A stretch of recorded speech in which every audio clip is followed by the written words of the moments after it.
श्रीमद् भागवत कथा के इस छठे सोपान पर आप सभी का स्वागत है।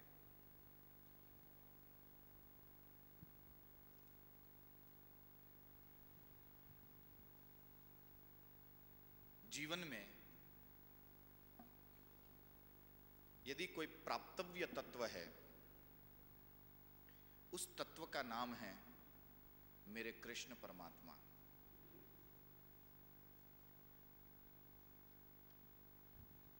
प्रातः काल का समय है। यहां नंदालय में एक आनंद का वातावरण है।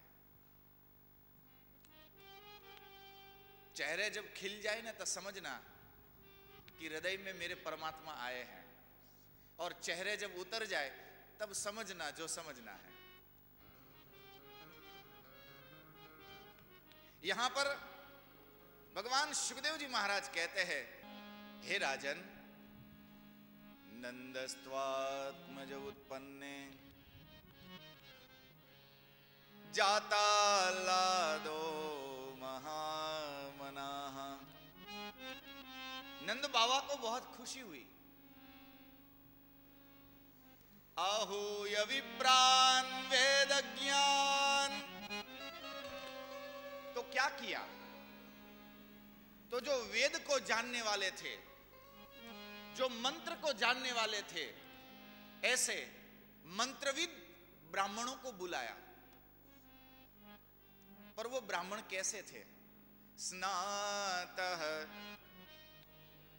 उन ब्राह्मणों ने स्नान किया था। अब ये बड़ी विचित्र बात है, ये लिखने की क्या जरूरत थी?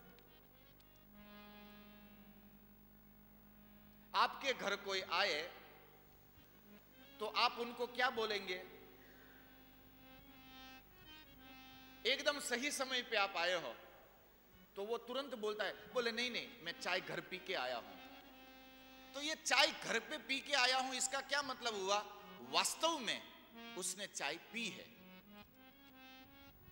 तो यहां विशेष रूप से स्नातः ऐसा कहने का मतलब तो यह हुआ कि उस जमाने में ब्राह्मण नाते नहीं होंगे, इसलिए तो कहना पड़ा ना स्नातः, शुचि ही। यानी कि वो ब्राह्मण कैसे थे? पवित्र थे। अलंकृतः, गले में सोने की चेन, हाथ में सोने की अंगूठी, यहां पर सोने का कड़ा आदि आदि, कानों में सोने के कुंडल। बस इस समय मुझे इतना याद आ रहा है, बाकी सब। सुखदेव जी महाराज कहते हैं कि नंद बाबा ने ब्राह्मणों को बुलाकर, क्योंकि जब कभी भी अपने घर खुशी के दिन आते हैं तो कहीं ना कहीं मेरी और आपकी मुस्कुराहट के पीछे मैंने और आपने जो पुण्य किए हैं वही कारण बनते हैं।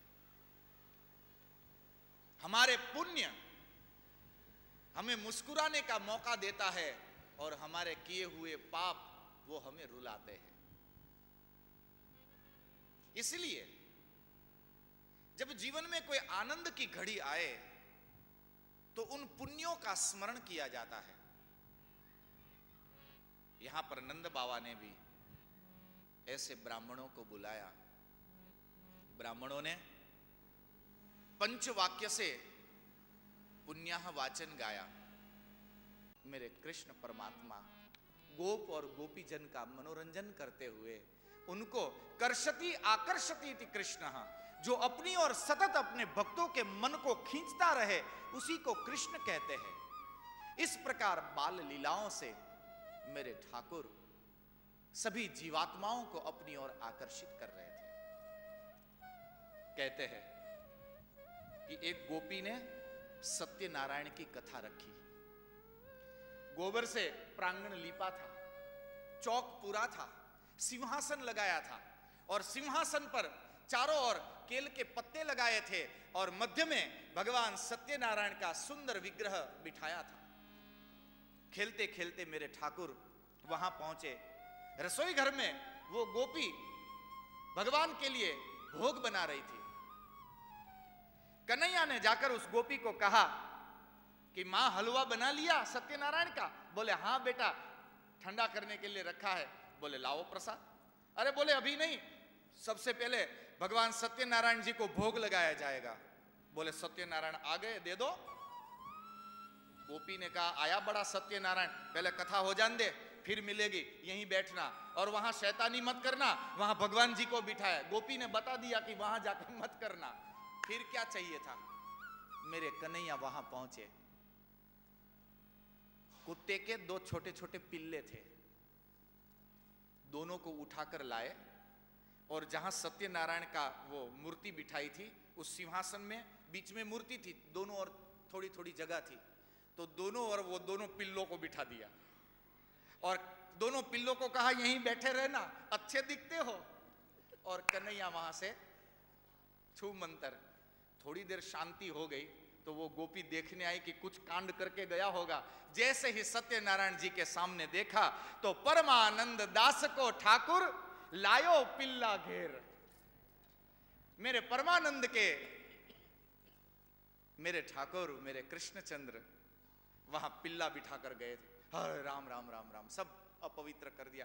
पिल्लों को दोनों को भगाए वहां से, सब साफ गंगा जल छिड़का, सब फिर से लिपा और पसीने पसीने वो गोपी माँ यशोदा को जाकर फरियाद करने लगी।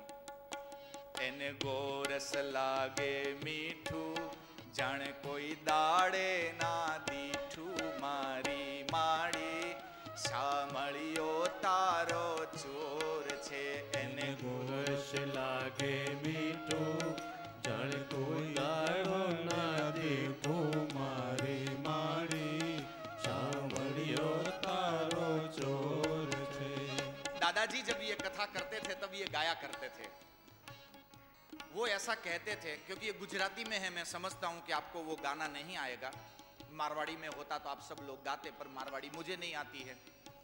अगली बार आऊंगा, जब तक सीख लूंगा फिर आपको दिक्कत कम हो जाएगी, पर अभी तो इसी से चलाना पड़ेगा। तो दादाजी ऐसा कहते थे कि इस समय जो ताली नहीं बजाते हैं उसके घर चोरी करने के लिए मेरा कन्हैया जाता है। एन गोरस लागे मीठू, जान कोई दाड़े ना दीठू, मारी माड़ी शामळियो तारो चोर छे। गोरस लागे मीठू, जान कोई दाड़े ना दीठू, मारी माड़ी शामळियो तारो चोर छे। कहते हैं कि एक दिन एक गोपी बड़ी चतुर मेरे कन्हैया को जैसे ही उसने माखन में हाथ डाला, डालते ही उसने पीछे से आकर हाथ पकड़ लिया।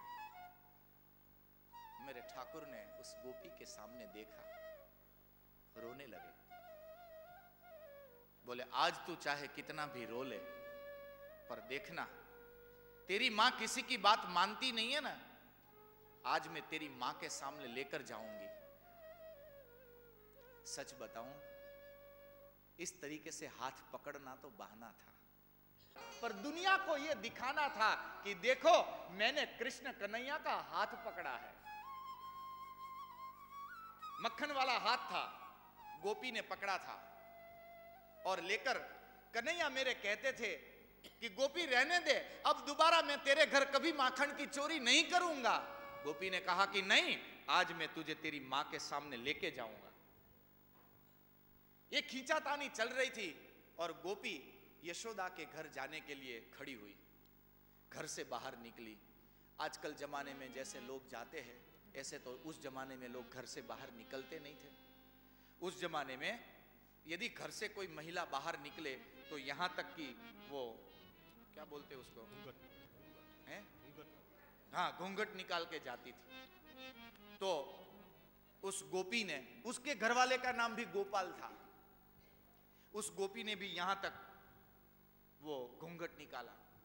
गोपी ने हाथ पकड़ा है, घूंघट निकाला है और मेरे कन्हैया को लेकर यशोदा के घर जा रही है। रास्ते में उसके घर वाले, जिसका नाम गोपाल, वो एक पान की दुकान पर पान खा रहा था, जो उसकी मां को पसंद नहीं था। और सरघस सारे ग्वाल बाल पीछे पीछे जा रहे थे। कन्हैया को इशारे से पूछ रहे कि बोले अब क्या होगा? बोले सब हो जाएगा, चिंता मत करो, सब साथ चलो, देखना सब आनंद आएगा। तो सब सरघस पूरा दिखा। तो उस गोपाल ने पान मुंह में रखा ही था और ये सरघस वहां से पहुंचा।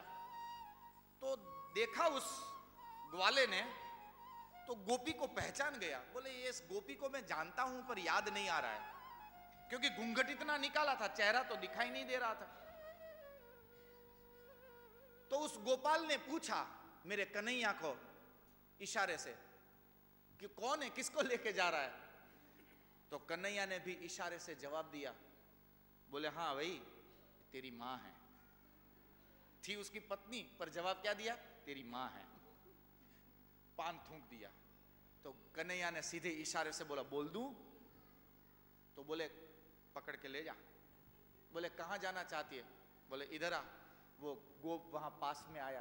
कहां लेके जाना है? बोले मेरी माँ के पास जा रही है, पर ये घूंघट निकालना पड़ता है ना, तो कोई हाथ पकड़ने वाला चाहिए। मैं खेल रहा था तो मुझे कहा तेरी माँ है, तू लेके जा। वो गोपाल बापड़े को क्या मालूम कि किसका हाथ पकड़ा है, घूंघट में थी वो। तो धीरे से अपनी बाह छुड़ा ली और वो गोपाल की बाह पकड़ा दी। अब तो कन्हैया मेरा उसके पीछे पीछे हुरिया बुलाता जा रहा है। सब बड़े मजे में बोले कन्हैया तेरी चालाकी को सब समझ गए। अब तो सब बड़े राजी। दरवाजे पर वो गोपी पहुंची, यशोदा, आवाज में बदलाव आया। मां यशोदा ने सोचा कि आज पकड़ में आ गया मेरा बेटा। दौड़ती हुई बाहर आई। बोले देख यशोदा, मैं तेरे गोपाल को रंगे हाथ पकड़ कर लाई है। यशोदा ने देखा, अपने पति का हाथ पकड़ कर लाई थी। मां यशोदा ने कहा, और तमाशे को आमंत्रण की जरूरत नहीं, लगभग आधा गोकुल वहां हाजिर था, सब देख रहे थे। बोले हो क्या रहा है, इस गोपी को क्या हो गया? बोले देख मां, आज तेरे गोपाल को मैं रंगे हाथ पकड़ कर लाई हूं। मां यशोदा ने धीरे से कहा कि गोपी भीतर आ जाना, क्यों बाहर तमाशा कर रही है? बोले नहीं मां, हर बार हमने आपको समझाया पर आपने हमारी एक ना सुनी। आज तो तमाशा हो तो तमाशा ही सही, पर आज तो सबके बीच में ही होके रहेगा। मां यशोदा ने कहा मान जा गोपी, भीतर आ जा। बोले देख तेरे माखन चोर को मैं रंगे हाथ पकड़ कर लाई हूं। तो उस गोपी ने ये ऐसा किया हुआ था। बोले देख मां, मैं तेरे माखन चोर को मैं रंगे हाथ पकड़ कर लाई हूं, ऐसे था वो। मां यशोदा ने कहा कि थोड़ा देख तो सही कि तू मेरे माखन चोर को पकड़ कर लाई हो कि तेरे अपने चित्त चोर को पकड़ कर लाई हो। तो उस गोपी ने ऐसा किया हुआ था और फिर धीरे से उसने ऐसा किया। वो गोपी गई जो गई, फिर कभी नहीं आई। ऐसी शर्मा गई। आप कब के आए? और वो गोपाल भी ऐसा शर्माया भाई, ऐसी फजीहत हो गई। और कन्हैया तो खिलखिलाते हुए हंसते हंसते कहने लगे, बोले ले गोपी लेती जा। पकड़ी ने नहीं लावी, मारा वरनी बाएं जलावी, मारी माड़ी शामळियो तारो चोर छे। पकड़ी ने जलावी, मारा वरनी बाएं जलावी, मारी माड़ी शामळियो तारो चोर छे। कहते हैं कि वो गोपी ऐसी शर्मा गई और वो गोपाल भी ऐसा शर्माया कि आज तक वो कहीं दिखाई नहीं दिए, शर्म के मारे ऐसे शर्माए। इस प्रकार मेरे लाला गोपजन और गोपीजनों को अपनी ओर खींच रहे थे, सबका आनंद कर रहे थे। एक दिन दाऊ दयाल और कृष्ण परमात्मा ने निर्णय किया कि कल से जाना तय, पर मां से परमिशन कैसे ले?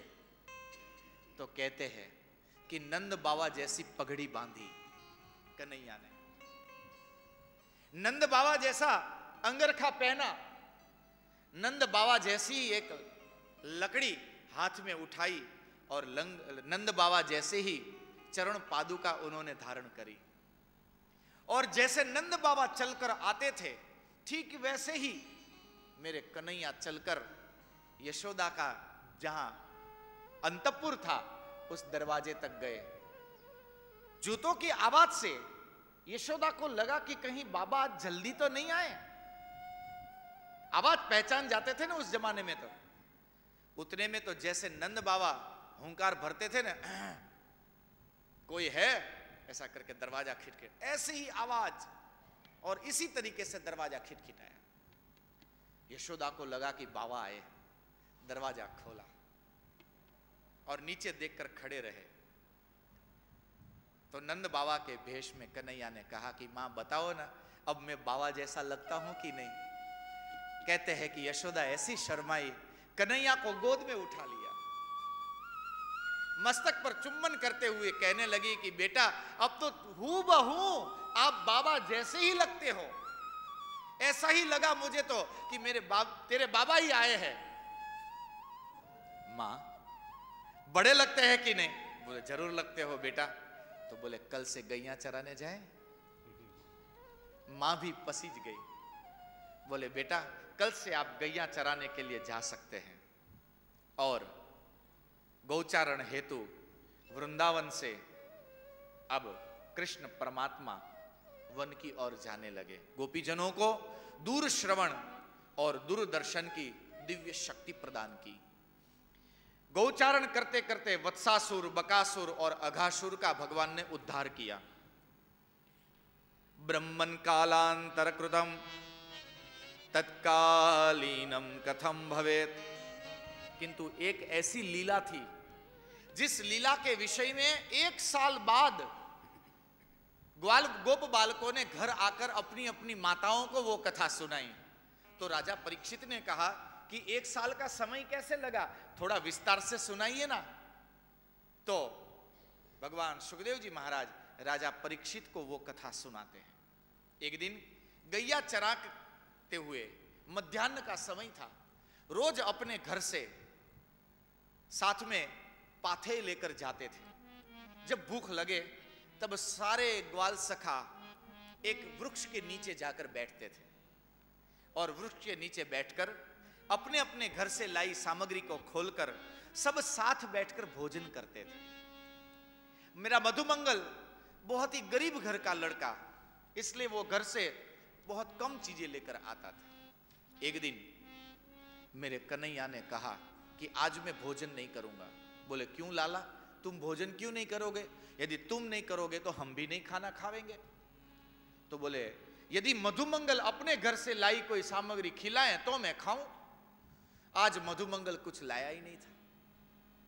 मधुमंगल ने कहा कि लाला तू अभी यहां बैठ, मैं अभी गया और अभी वापस आया और तुझे मैं मेरे घर से लाई सामग्री खिलाऊंगा। भागता हुआ मधुमंगल गया, पूरे घर को छान मारा पर पूरा घर खाली था।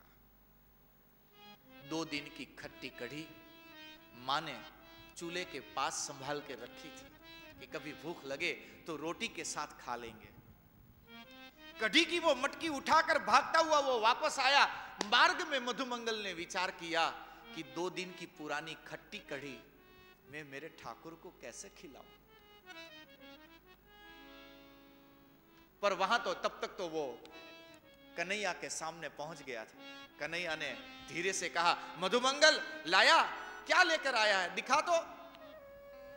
मधुमंगल ने विचार किया कि यदि अब सबके सामने मैं कढ़ी फेंकूंगा तो भी अच्छा नहीं लगेगा। यदि मैं कृष्ण को मैं ये कढ़ी पिलाऊं तो इतनी खट्टी कढ़ी मैं मेरे ठाकुर को कैसे पिला सकता हूं। मधुमंगल ने हाथ में घड़ा उठाया और बताया।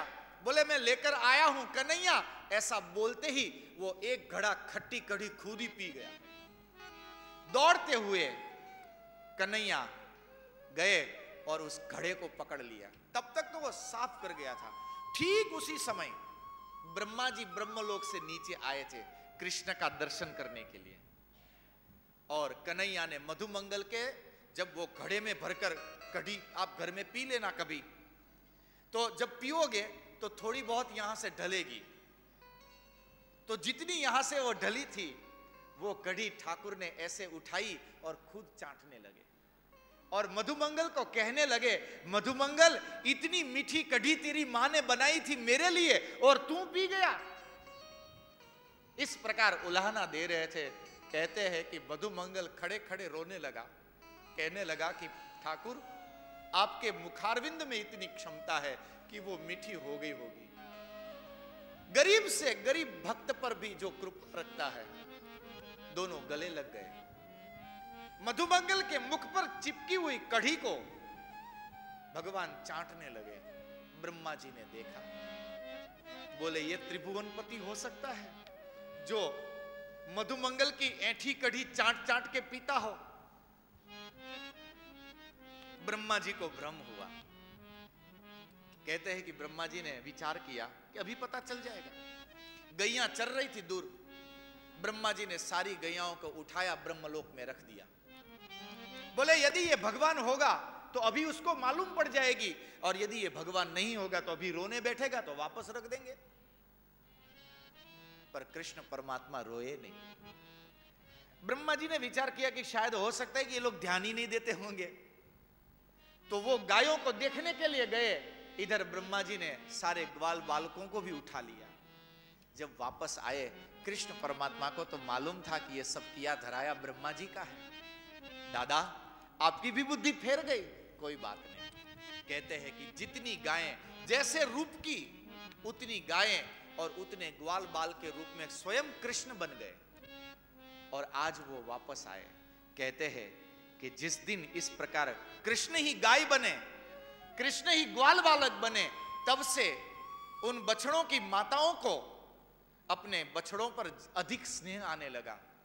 उन गोपियों को अपने पुत्र पर अधिक स्नेह आने लगा, क्योंकि आज कृष्ण ही उनके घर आया था। 1 साल तक ब्रह्मा जी वहां से हटे नहीं, और 1 साल तक कृष्ण ही गोप बनकर और गाय बनकर वृंदावन में घूमते रहे। किसी को मालूम ही नहीं पड़ा। साल भर बीतने आया। ब्रह्मा जी ने विचार किया कि अब तो जाकर देखूं कि हो क्या रहा है। जाकर देखा तो उतनी गाय जिसको ब्रह्मलोक में खिला पिला कर मोटी ताजी कर रहे, वही यहां चारा चर रही थी। उतने ही ग्वाल बालक जो वहां हुड़दंग मचा रहे थे। ब्रह्मा जी ने विचार किया कि मामला क्या है, भागते हुए वापस जाए, तो वहां उतने ही थे। ब्रह्मा जी समझ गए और कृष्ण परमात्मा की स्तुति करने लगे।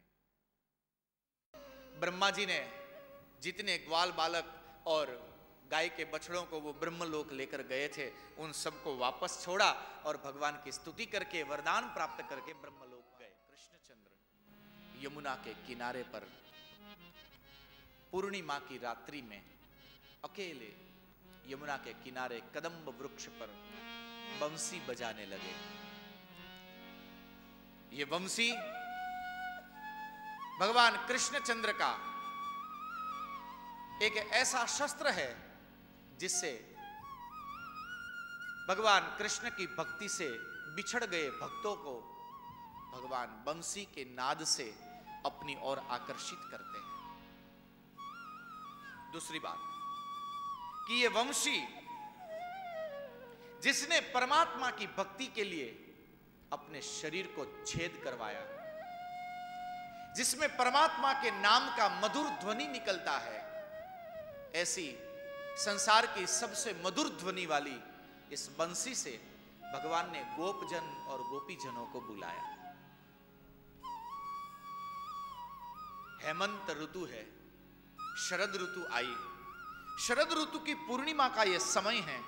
चंद्र पूर्ण कला से आकाश में खिला है और यमुना के किनारे पर कृष्ण परमात्मा के साथ जैसे ही गोपीजनों ने बंसी का स्वर सुना, गोपजन कोई भोजन कर रहा है और गोपी उनको भोजन करा रही है।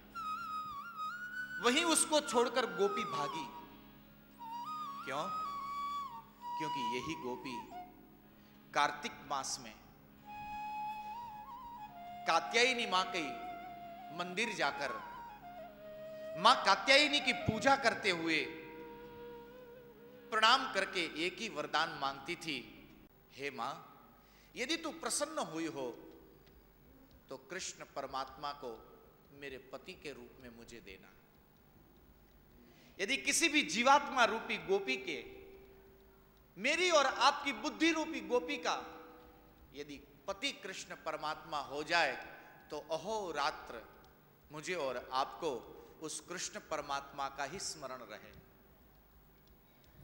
कात्यायनी ने उन गोपीजनों को वरदान दिया था और इसलिए आज भगवान कृष्ण ने शरद ऋतु के इस दिव्य अवसर पर जब बंसी बजाई तो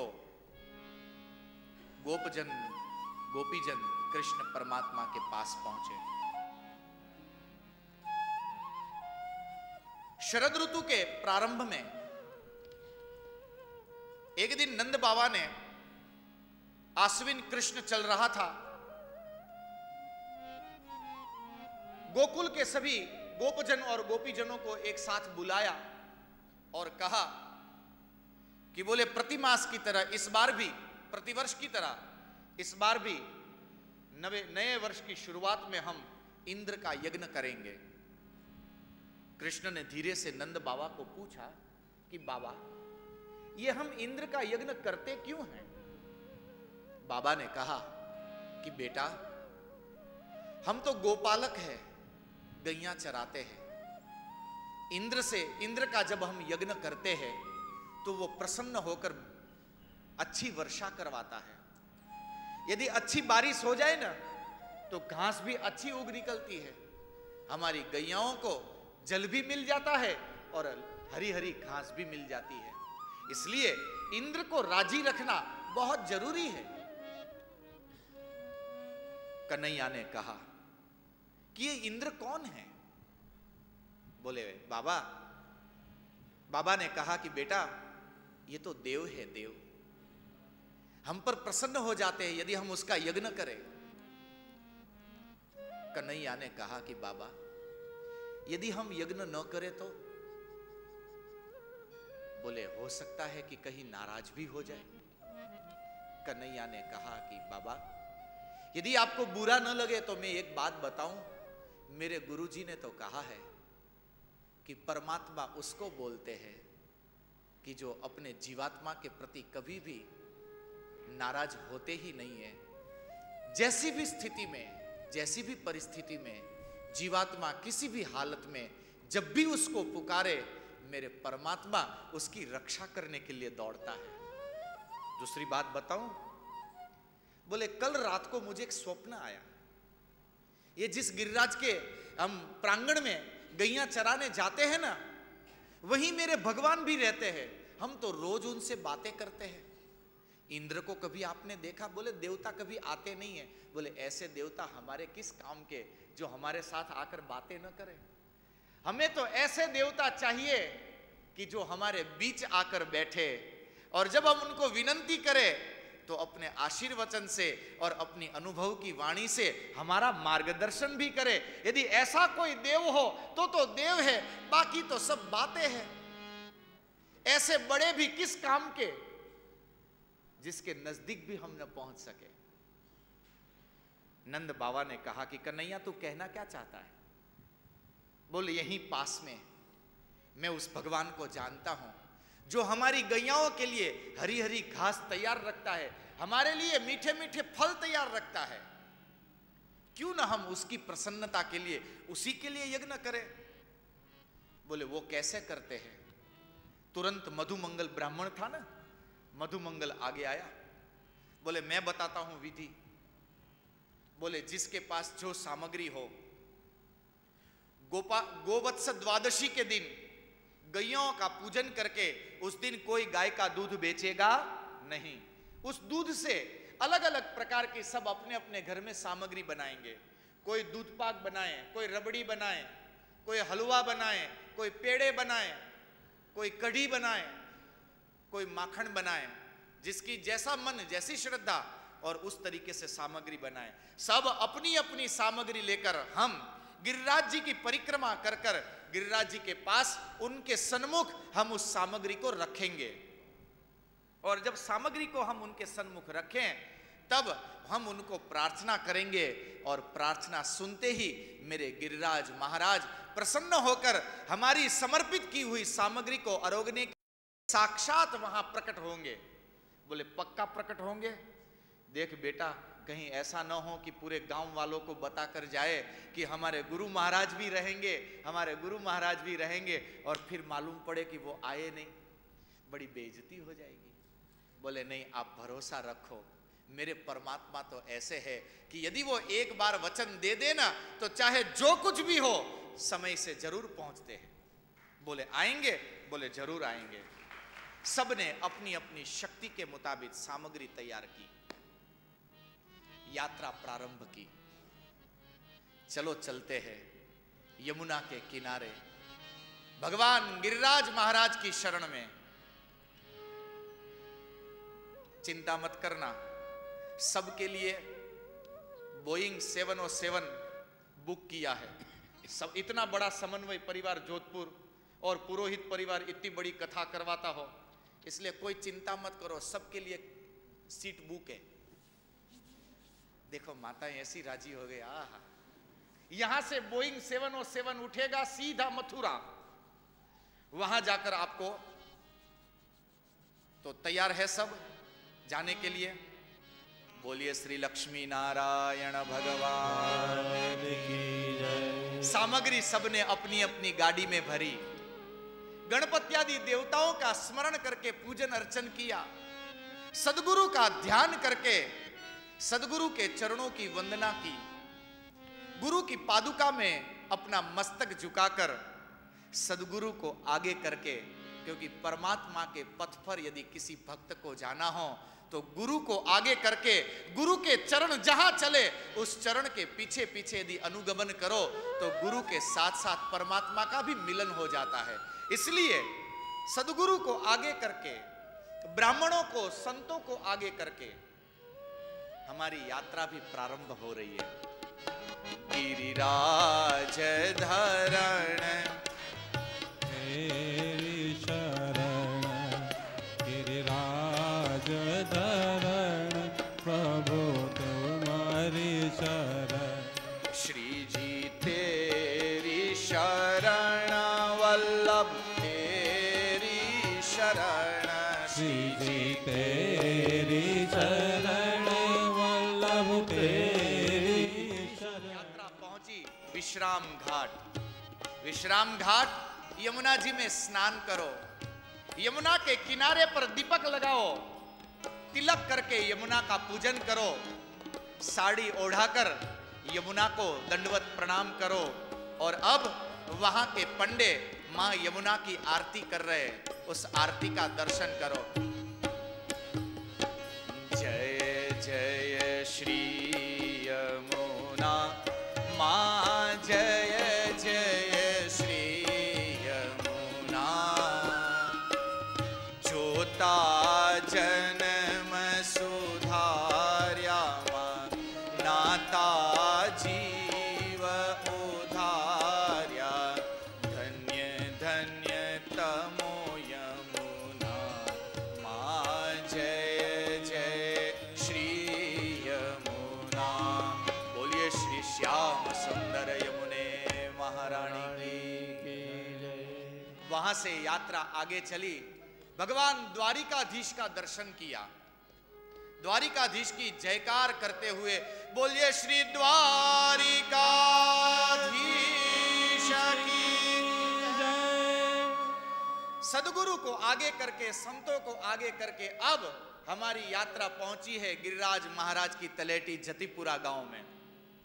मुखारविंद के सामने सब पहुंचे, दूध की धारा करते हुए, दही की धारा करते हुए, शहद की धारा करते हुए, शक्कर चढ़ाते हुए, इस प्रकार घी चढ़ाते हुए पंचामृत से भगवान गिरिराज महाराज का स्नान कराया, कुमकुम से गिरिराज महाराज को तिलक किया, तुलसी की माला गले में अर्पण करके सभी भक्तजनों ने, गोपजन और गोपीजनों ने गिरिराज महाराज के चरणों में प्रणाम किया और यात्रा गिरिराज जी की परिक्रमा करने के लिए आगे निकली। गिरिराज धरण श्री जी तुम्हारे शरण, गिरिराज धरण श्री जी तुम्हारी शरण, श्री जी तुम्हारे शरण, वल्लभ तुम्हारे शरण, श्री जी तुम्हारी शरण, वल्लभ तुम्हारी शरण, गिरिराज धरण श्री जी तुम्हारे शरण, गिरिराज धरण श्री जी तुम्हारी शरण। यात्रा पहुंची दंडवती शिला। दंडवती शिला पर दंडवत करके जो भी व्यक्ति यात्रा करता है उसको दंडवती यात्रा करने का पुण्य मिलता है। दंडवती शिला पर प्रणाम करके, धोती ऊपरना धर के दंडवत करके वहां से आगे निकले। गिरिराज धरण श्री जी तुम्हारे शरण, गिरिराज धरण श्री जी तुम्हारी शरण। छतीपुरा गांव और वहां से आगे निकलकर राधा कुंड यात्रा पहुंची। राधा कुंड, उस कुंड का नाम राधा जी के नाम से इसलिए जुड़ा कि एक दिन स्वामिनी जी भगवान कृष्णचंद्र वृंदावन में गैया चरा रहे थे और स्वामिनी जी उनको मिलने के लिए आए। उस समय वहां जल नहीं था और कृष्ण परमात्मा ने स्वामिनी जी को कहा कि हमारे लिए पीने के लिए जल लेकर आओ। स्वामिनी जी ने पूरे वहां पर यात्रा की पर कहीं जल नहीं दिखा। तब राधा जी ने विचार किया कि खाली हाथ तो वापस जाते नहीं, अपनी योग शक्ति से वहीं पर एक कुंड का निर्माण किया और उसका जल एक पात्र में भरकर ठाकुर के सामने लेकर आई। जल पिया, बड़ा मधुर था। मेरे कन्हैया ने स्वामिनी जी को कहा कि देवी, इस इतने प्रदेश में कहीं भी जल है ही नहीं, तो आप इतना मधुर जल कहां से लाई? तब राधा जी ने कहा कि यहीं पास में एक छोटा सा सरोवर है, मैं वहीं से तो लाई। शायद हो सकता है कि वहां कभी आप गए ना हो। लेकर गए और उस कुंड को जब देखा तो उस कुंड को देखते ही कृष्ण ने कहा कि लगता है कि आपने मेरे जल के लिए आपने इस कुंड का निर्माण किया है, इसलिए इस कुंड का नाम आज से राधा कुंड कहा जाएगा। जो भी गिरिराज जी की परिक्रमा करने वाला भक्त राधा कुंड के जल को अपने मस्तक पर धारण करेगा, उसको परमात्मा कृष्णचंद्र की दिव्य लीलाओं का दर्शन होगा। जीवन में कृष्ण परमात्मा का उसको स्नेह मिलेगा। यात्रा आगे चली, उद्धव कुंड पहुंची। मानसी गंगा पर प्रणाम करके, कृष्ण परमात्मा का स्मरण करके यात्रा पहुंची गोवर्धन गांव और वहां से पहुंची दान घाटी। ध्यान दीजिएगा, यह दान घाटी एक ऐसी जगह है, जब यात्रा करते हैं तो बीच में आती है, जहां पर भगवान दान मांगते हैं। ये जो गोपी गोकुल से मक्खन, दूध, दही बेचने के लिए मथुरा भागती थी, उनसे कर के रूप में मक्खन और दूध दही लेने के लिए दान घाटी जो जगह है, वहां कदम का एक वृक्ष है। उस कदम के पेड़ के ऊपर एक डाली पर कन्हैया बैठते थे। ग्वाल सखा उस गोपी को समझाते थे और कर मांगते थे। यदि कोई स्नेह से कर दे दे तो उसको जाने देते थे, और यदि न जाने दे, यदि कर न दे तो डाली पर बैठे मेरे कन्हैया एक ऐसा कंकर मारते थे कि उससे गोपी की मटुकी वहीं फूट जाती थी। तो वहां से बचने के लिए हर गोपी वहां से कर देकर जाती थी। ये दान घाटी हमारी भी यात्रा पहुंची। तो इस दान घाटी पर हम कृष्ण परमात्मा को क्या दें, क्या देना चाहिए? आप सोच रहे होंगे कि अब पंडित जी दक्षिणा की बातें करेंगे। नहीं नहीं, अभी मेरे गुरु बैठे हैं पास में, तब तक मुझे कहीं भीख मांगने की जरूरत नहीं है, बाद की बाद में देखेंगे। पर कृष्ण परमात्मा को दे तो क्या दे? तो कहते हैं कि आंखें बंद करके गुरु की साक्षी में कृष्ण परमात्मा को कहो, जो भी आप सब अपनी अपनी जानते हो, जो भी बुरी आदत है, एक बुरी आदत को आज इसी स्थान पर छोड़ दो। दान घाटी का यही सबसे बड़ा प्रमाण है। गुस्सा आता हो तो गुस्सा छोड़ दो, किसी की निंदा करने की आदत पड़ गई हो तो निंदा करना छोड़ दो, किसी से द्वेष हो गया हो तो आज से द्वेष करना छोड़ दो, झूठ बोलने की आदत हो तो झूठ बोलना छोड़ दो, बीड़ी पीने की आदत पड़ गई हो तो बीड़ी पीना छोड़ दो। ये कोई भी जिस आदत से हम परमात्मा की भक्ति में विघ्न बाधा उत्पन्न होती हो, ऐसी परमात्मा की भक्ति में बाधा उत्पन्न करने वाली जितनी भी बुरी आदतें हैं, गुरु को साक्षी मानकर आज दान घाटी के स्थान पर हम कृष्ण परमात्मा के चरणों में समर्पित करके अब वहां से यात्रा आगे चली। श्री जी तुम्हारे शरण वल्लभ तुम्हारे शरण। वहां से यात्रा पहुंची आन्योर गांव। जो श्री जी बाबा आवे छे पेला बाबा आवे छे। आन्योर गांव में एक ब्राह्मण का घर था। ब्राह्मण की बेटी को भगवान ने स्वप्न में आकर कहा कि जब तेरे गुरु यहां आए तो उनको बोलना मुझे यहां से निकाल के जाए। श्रीनाथ जी बाबा गिरिराज जी के मध्य में छुपे हुए बैठे थे। पेला श्री जी बाबा आवे छे, पेला श्री जी बाबा आवे छे। महाप्रभु जी वहां गए ब्राह्मण के घर, और महाप्रभु जी ने, ब्राह्मण की बेटी ने महाप्रभु जी को कहा, पूरा वृत्तांत सुनाया।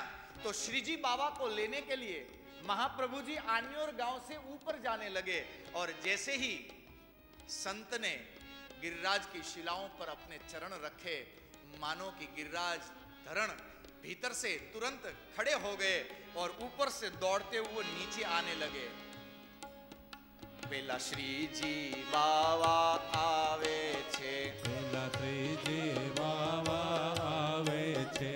उस सिर पर मोर पिछ सोहे है, सिर पर मोर पिछ सोवे छे। उसे गले में कौस्तुभ पहना है, गले में कौस्तुभ पहना छे। देखो श्री जी बाबा आए हैं, श्री जी बाबा आवे छे। श्री जी तुम्हारे शरण वल्लभ तुम्हारे शरण। श्री जी तुम्हारे शरण वल्लभ तुम्हारे शरण। श्रीनाथ जी बाबा प्रकट हुए, उनको लेकर गिरिराज धरण को लेकर वल्लभाचार्य जी यहीं पर श्रीनाथ जी तक आए और उस विग्रह को यहां स्थापित किया। राजस्थान बड़भागी है कि जिसकी हम यात्रा करते हैं उसका आराध्य देव वो तो राजस्थान में बैठता है। खारविंद के सन्मुख यात्रा पहुंची।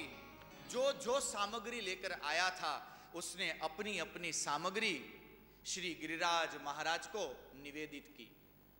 सन्मुख निवेदन करके नंद बाबा ने और कृष्ण परमात्मा ने गिरिराज महाराज को विनंती करते हुए इस नैवेद्य को ग्रहण करने के लिए विनंती करने लगे।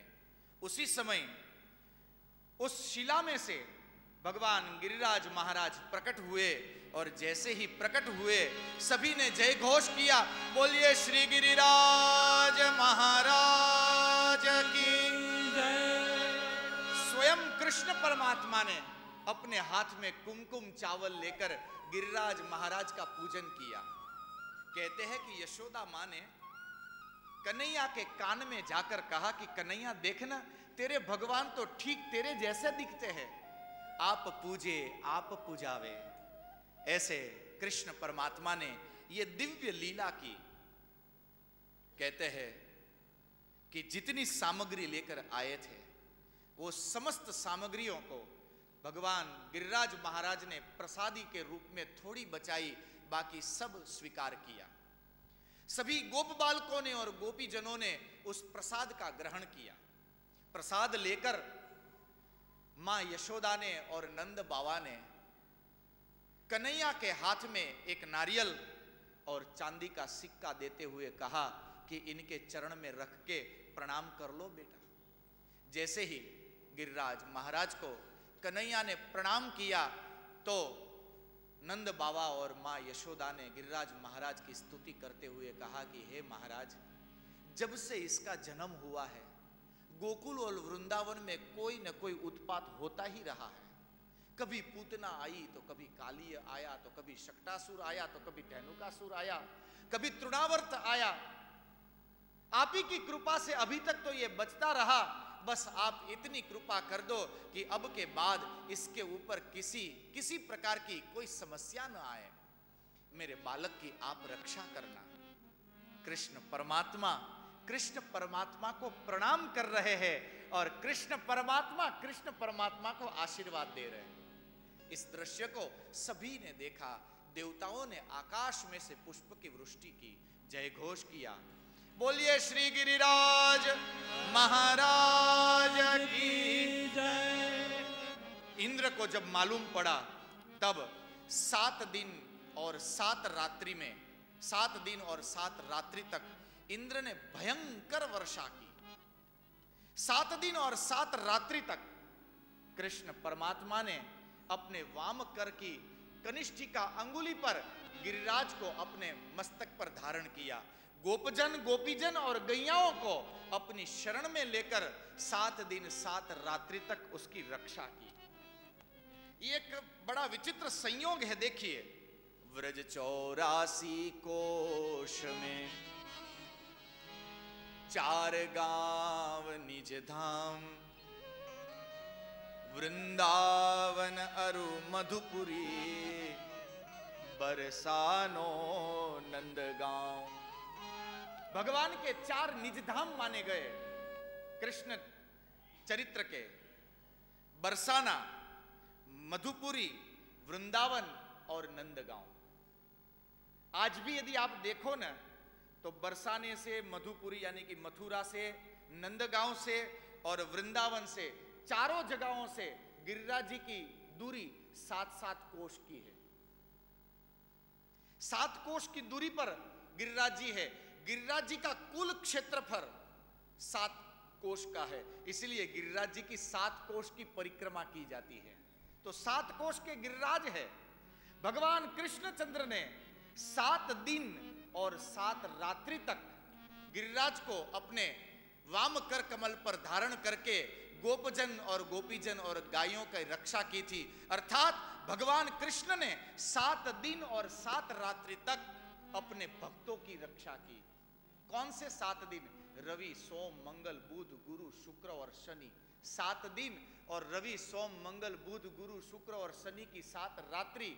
भगवान परमात्मा को मैं मानूं या न मानूं, आप मानो या न मानो, पर मेरे परमात्मा मेरी और आपकी 7 दिन और 7 रात्रि रक्षा करते हैं। इसलिए आज हम इस सत्संग के लिए और पूज्य गुरुदेव के दर्शन के लिए जीवित है, नहीं तो कब के यहां से चल बसे होते।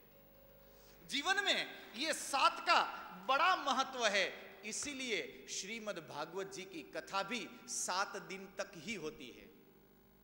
इस प्रकार भगवान कृष्णचंद्र ने जब गिरिराज को अपने मस्तक पर धारण किया, देवताओं ने, यक्ष, नाग, किन्नर, गंधर्व और गोपीजनों ने एक साथ जय घोष किया। बोलिए श्री गिरिराज धरण की जय, श्री गिरिराज धरण की जय। इंद्र को अक्ल आ गई। इंद्र ने आकर भगवान की स्तुति करी और 7 दिन बाद जब वर्षा शांत हुई तब भगवान ने सब गोपीजन और गोपजनों को वहां से बाहर निकालकर गिरिराज महाराज को वहां पर स्थापित किया। भगवान सुखदेव जी महाराज कथा के उपसंहार करते हुए कहते हैं कि हे राजन, यदि कोई व्यक्ति, क्योंकि अब ये गिरिराज साक्षात कृष्ण स्वरूप हो गए हैं, जो भी व्यक्ति कलिकाल में गिरिराज जी की परिक्रमा करके जो भी मनोरथों को करते हैं, भगवान गिरिराज महाराज उसके समस्त मनोरथों को पूर्ण करते हैं। भगवान गिरिराज महाराज की दिव्य स्तुति वंदना करते हुए सुखदेव जी महाराज ने राजा परीक्षित के साथ गिरिराज की तरहेटी में एक दिन के लिए निवास किया। आइए, पूज्य गुरुदेव को जोधपुर से साथ लेकर गए थे, गिरिराज की परिक्रमा की। समस्त स्थानकों पर पूज्य गुरुदेव को आगे रखकर हमने पूजन अर्चन और वंदन किया। और अब जतिपुरा मुखारविंद के सामने दिव्य सिंहासन पर पूज्य गुरुदेव को विराजित करके गिरिराज महाराज और पूज्य गुरुदेव की शरण में बैठकर मैं मेरी ओर से, व्यासासन की ओर से और आप सभी की ओर से, क्योंकि बराबर 6 बजने में 1 मिनट है, 1 मिनट में कोई कथा में